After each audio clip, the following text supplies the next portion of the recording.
Hello, my name is Sophia binti awang alias awang daim. I'm a year 1 medical student. My matrix number is BM24110022 and my assignment for SSM task is entitled as female reproductive organ. The contents that I would like to talk about is first of all anatomy of the female reproductive organ, and then their related disease, their own treatment, and my favorite well-known specialists. This is a picture of the anatomy of the female reproductive system. There are many organs included, such as the uterine fundus, uterus, fallopian tubes, ovarian ligament, fimbriae, myometrium, cervical canal, vagina, cervix, perimetrium, endometrium, and ovaries. Each of these structures plays a crucial role in the reproductive process. Now we start from the anatomy of the female reproductive system. So we need to know the cervix, which is the lower narrow part of the uterus that connects it to the vagina. It allows menstrual blood to flow out and sperm to enter the uterus. And within the cervix, there is a cervical canal that facilitates sperm movement and provides an exit for menstrual blood and childbirth. And there is a vagina, which is a fibromuscular canal that serves as a passageway for menstrual flow, childbirth, and sexual intercourse. Its vaginal rugae, or folds, allow it to expand during childbirth and intercourse. And there is the uterosacral ligament that connects the uterus to the sacrum. It's supporting its position in the pelvis. The uterus, as we know, it is a hollow organ where fetal development occurs, with its endometrium lining thickening for pregnancy and shedding during menstruation. The myometrium contracts during labor, while the perimetrium protects the uterus and reduces friction with surrounding organ. Also, there is a uterine cavity, is the hollow space for egg implantation and fetal development. The isthmus of uterus connect the cervix and uterine body, while the broad ligaments support the uterus in the pelvis.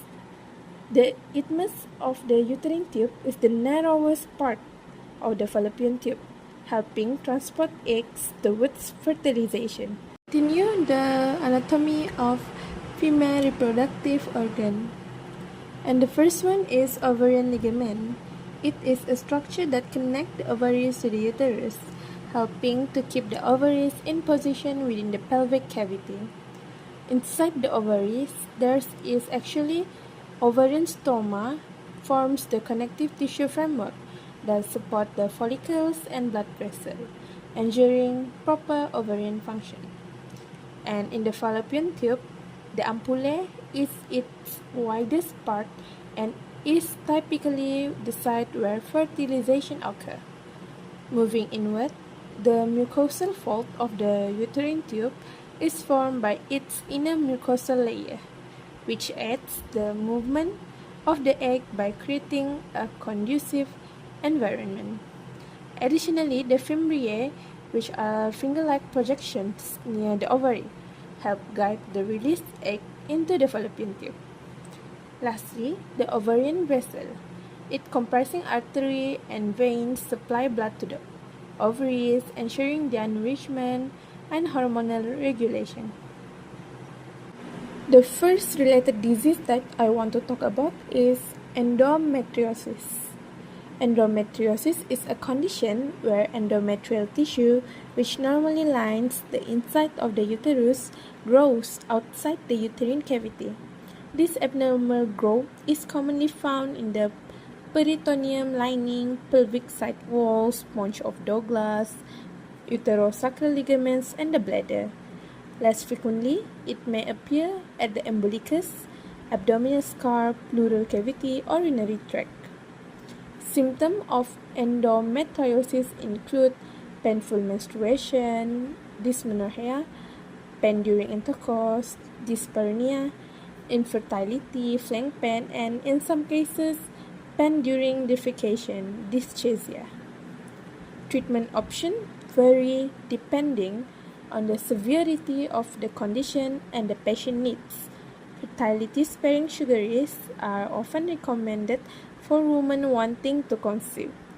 For severe cases, more invasive procedures like hysterectomy or oophorectomy may be necessary. Hormonal therapies such as gonadotropin-releasing hormone agonists and pain management with non-steroidal anti-inflammatory drugs are also commonly used. In rare cases, complications like hemopneumothorax or gastrointestinal issue may arise, requiring specific interventions. These treatments aim to manage symptoms and improve quality of life. Next is fibroids. It also called as leiomyomas, a benign tumor that originate from the smooth muscle of the uterus.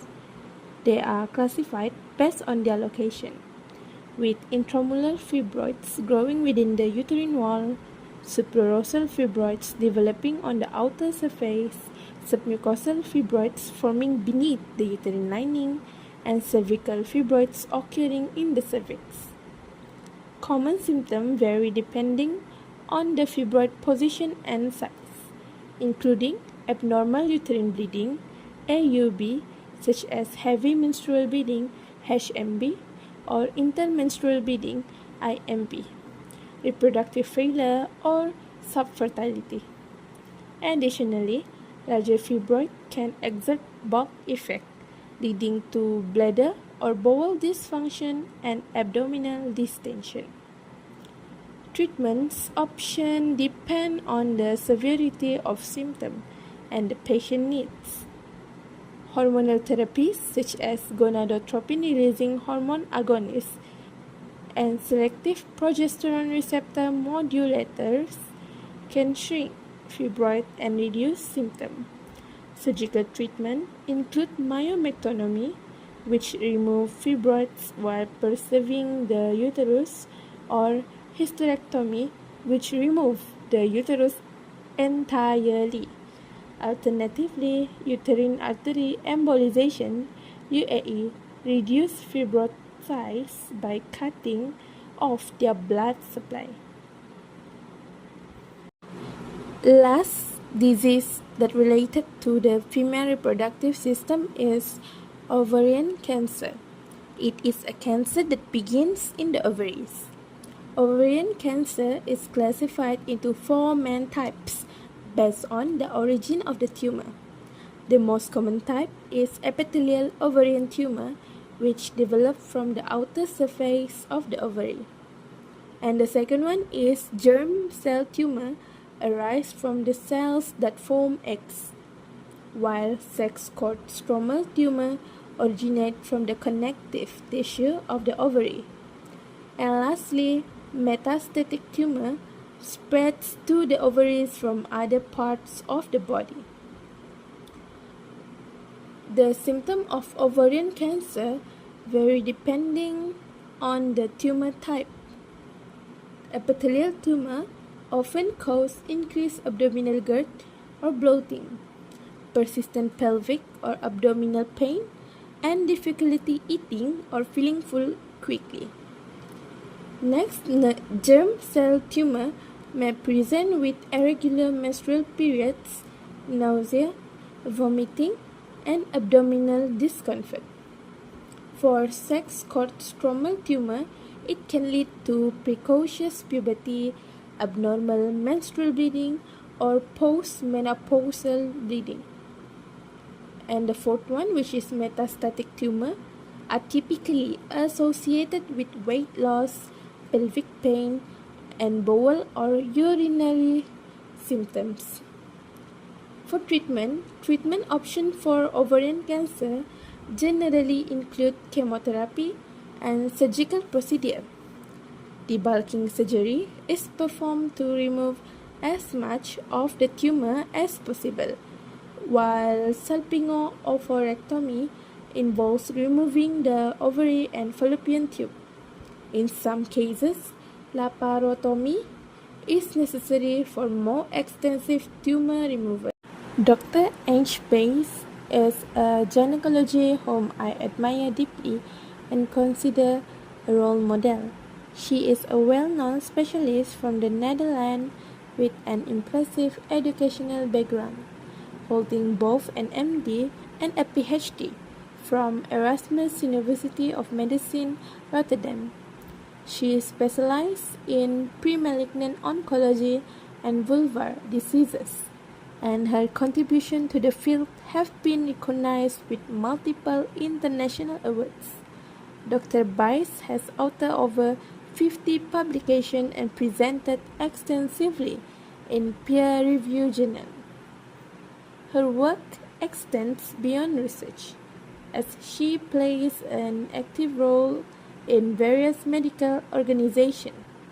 She is a board member of the Dutch Medical Advisory Committee, which reports to the Ministry of Health, and she serves as Vice President of the Dutch National Cervix Committee. Furthermore, Dr. Bice is a board member of the European Federation of Colposcopy and Cervical Pathology. Her core competency cover a wide range of gynecological concerns, including the management of pre-malignant disease, oncology, fertility and early pregnancy, and cosmetic gynecology. Dr. Bice also focuses on adolescent gynecology and menopause management.